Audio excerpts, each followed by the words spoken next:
have been very alarmed about what's going on in our school. You are now training our children to be social justice warriors and to loathe our country and our history. Growing up in Mao's China, all this seemed very familiar. The communist regime used the same critical theory to divide people. The only difference is they use class instead of race. During the Cultural Revolution, I witnessed students and teachers turn against each other. We changed school names to be politically correct. We were taught to denounce our heritage. The Red Guards destroy anything that is not communist, old statues, books, and anything else.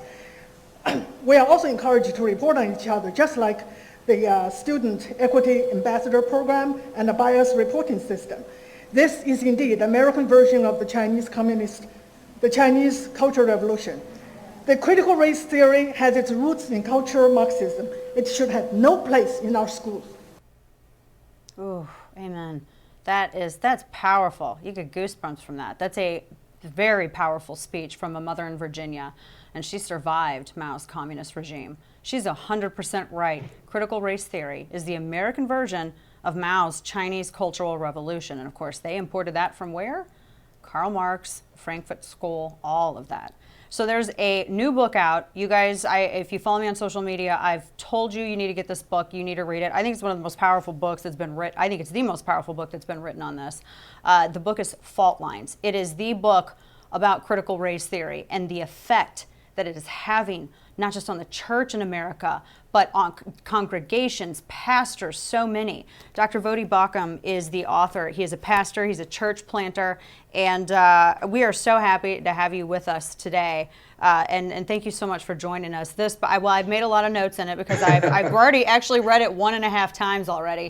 And I have to say, when I first came across you, it was this quote that about put me on the floor. This was great. This is from your family-driven faith book. And you said, we cannot continue to send our children to Caesar for their education and be surprised when they come home as Romans. Whew. That is powerful.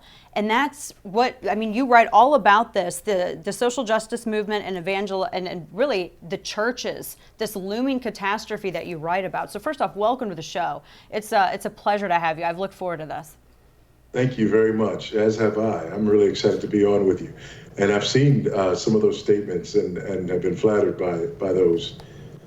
Oh, well, good. Well, we've been so encouraged by what you have written here. And one of the things you really get into the issue of social justice and you break it down, critical race theory. You have a very, very powerful story. And I want to get into that because that really shaped where you are. Everyone has this, everyone has their testimony, and yours, what is the thing that I always like to say, and it's basically an abridgment of what's in the Gospels, is that God doesn't call the equipped, He equips the called. And my word, have you been equipped for such a time as this? Tell us a little bit how you arrived at where you are, because you had a strong mother. She was, in the Word. Tell us a little bit about that, and then we're going to get into this book. Yeah, the reason I start the book off that way is not because I think it gives me any authority, but because several people have accused me of holding the views that I hold because I don't understand the Black experience. Some of them, for the last 6 years, we've been missionaries in Zambia, so they assume that maybe I'm not American. But I was born and raised in South Central Los Angeles, California. I was raised by a single teenage Buddhist mother. I never heard the gospel till I went to university. I was raised in a kind of, Black power environment. I experienced desegregation and busing from an all-Black elementary school to an all-white elementary school.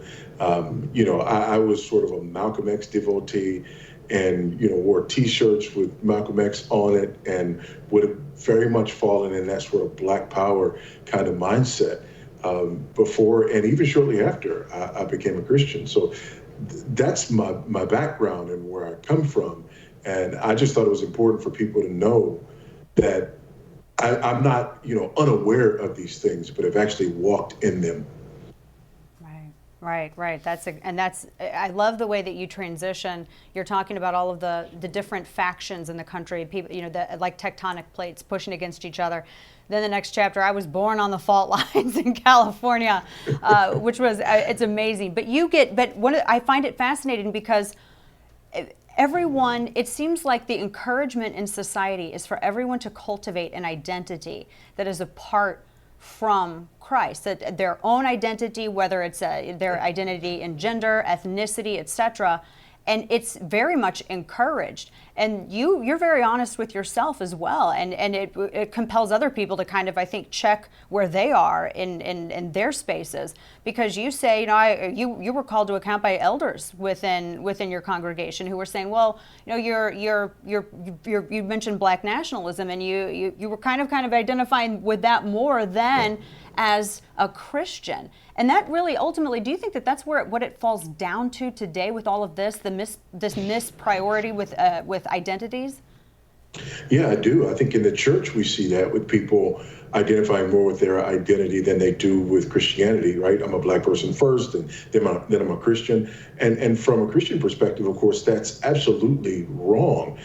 For me to live is Christ, to die is gain. I am in Christ. Christ is in me, right? And so, but not only do we see that in the church, but we also see that in the country, because people are seeing themselves as their ethnicity first and not as American first. So that same kind of division is happening in the culture at large. Yeah, it very much is. This is a big question. We've had this discussion around our table, our dinner table. We've had it with our family. There's a lot of discussion about that phrase, social justice. And what we hear from the left, who like to read the Bible when it's convenient for them, well, Jesus was all about social justice. But Jesus' social justice, I think, pretty much differs from their social justice. Talk a little bit about that. Yeah, social justice is a word that's been around for a long time. It's been around for over a century, and it has a clear meaning. You can go look it up in the Oxford English Dictionary or something like that. Social justice is redistributive justice.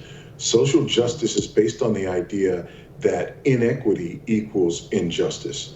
And so, and again, equity is not equality. Equality means we all play by the same rules. Equity means we all end up at the same place.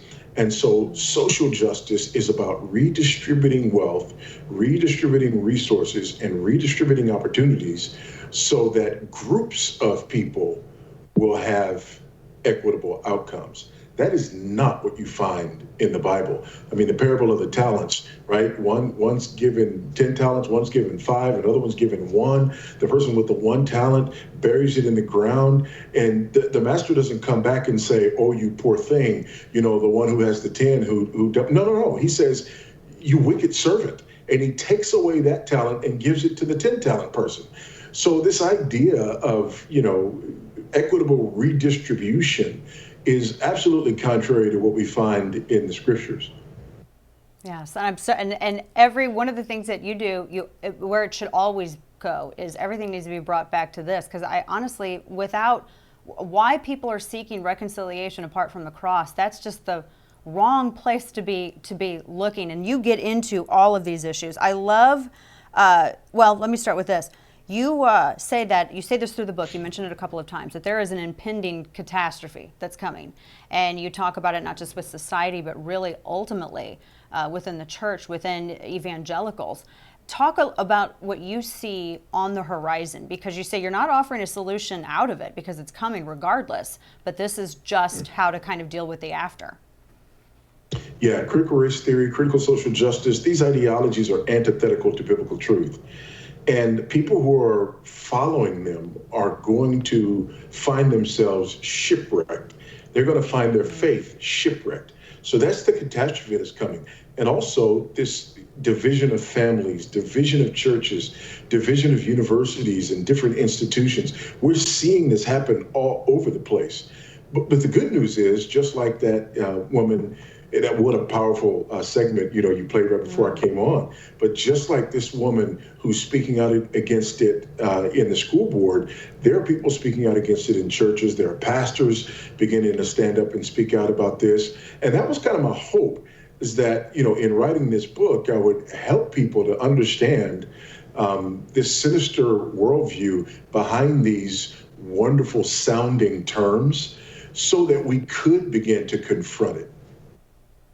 You get into some which only a pastor and an elder of the church can do. You get into some some serious territory within the church as well, because you call people rightfully to account. You get into this ethnic Gnosticism within the church, and talk about how, in the effort to be accommodating, because good people don't want to be thought of as being guilty of sins that they didn't commit, and they don't want to be thought of as having committed some sort of moral failing against another. And I understand the desire that they have to want to bring people in, but are they doing so genuinely and by the book, like the Bible, or are they doing so according to society standards? And you get into this because you've seen it a lot. And I have seen some of it in my own church, unfortunately. And this is something that we as a congregation, we've dealt with, and I've seen it in other churches. And the scary thing is there a church that hasn't been tempted by this? That's the scary thing. Talk a little bit about this, because these are the people who are supposed to solve it, doctor. These are the people who are supposed to fix it. Well, that term ethnic Gnosticism is really something that I use to explain one of the main tenets of critical race theory. Critical race theory, people aren't just arguing that race is socially constructed, which I think it's rightfully so. And biblically, there's just one race, the race of Adam. But they argue that knowledge is socially constructed. And in this sort of Marxist oppressor-oppressed paradigm, they're arguing that, the oppressor has constructed what we think of as knowledge. And the only way to break through that is to elevate the voice or the voices of the oppressed. And that we need narratives and counter narratives so that we can have alternative knowledge or different ways or alternative ways of knowing. That's why you're hearing a lot right now about elevating Black voices, elevating minority voices, elevating the voices of the oppressed. This is all rooted and grounded in the assumptions of critical race theory, which really go against not only biblical thinking, but even just sound logical thinking about how we know what we know. No, that's a great point, and it's sad to see that creeping into what is supposed to be the stronghold. That is the stronghold for society in the pews in the church. Because we don't want to be called racist. I mean, that's the last thing we want. No, exactly. Right? And so anything that's what people are afraid of. Being called racist, we'll do it. Yeah. Yeah. And with that, you talk about power. It does. And you write about that, how that is really ultimately such a powerful accusation now, regardless of what it's rooted in. It's so incredibly powerful. You talk about that under a subchapter, Charity and Clarity, and you mention how no one can even have very in-depth conversations filled with nuance anymore, because people want to immediately, for their own advantage, regardless of whether or not you've offended, assume the absolute worst of your intention. And there is no grace given, there's no forgiveness, no redemption, and no reconciliation. So if those things are denied in the context of critical race theory, then what is the point of any of it? The point of it is power. This is about power. And whenever you see a critical theory, anything that comes out of critical theory, and that term critical theory comes to us from the Frankfurt School, it is Marx's ideas applied to culture. So critical theory, critical whiteness studies, critical race theory, critical pedagogy, all of these things. They're giving themselves away when they use that word critical, and they're telling us where they come from. And they're about this power structure paradigm, this oppressor-oppressed paradigm. And by definition, they are working to overturn that paradigm. So the whole idea behind critical theory and everything that comes from critical theory is that you overturn and overthrow power structures, and you put power in the hands of people that you deem to be the oppressed right now. So this is all about power.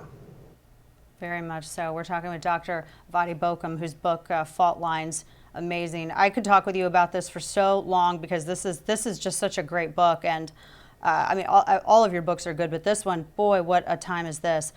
Last question for you. I know how this gets solved, but does it get solved? And where first should we go? How do we do this? This does get solved, and we're seeing, part of that solution coming to bear. And I write this for evangelicals, and for us, again, nothing is going to prevail against the church. The Lord is going to preserve his church and preserve his bride for whom he died. But I also think that because this worldview is so bankrupt, that it's being exposed now. When you have people standing up at school board meetings and railing against this and recognizing what it is and where it's coming from, right? And pointing to the man behind the curtain. I think we're at a place where we can have hope that not only in the church, but also in the culture at large, that these things will be beaten back. My only hope is that the cost won't be too high before that happens. No, that's what I also hope. This is a phenomenal book, Fault Lines, and for those, because Christians have always, I think, been afraid to engage aggressively. They don't want to offend people. And I understand that, but you point to Scripture. Well, we need debates like this. We need to be able to stick to our principles like this, and this is how this should be discussed. This is how. I mean, it's a how-to book as much as it is educating people about critical race theory. Dr. Voddie Baucham, this is a real honor for me, and I think every church should read this. Every college student should read this. Every parent should be reading this book. If you do not have this book in your household, then you are doing something incorrectly.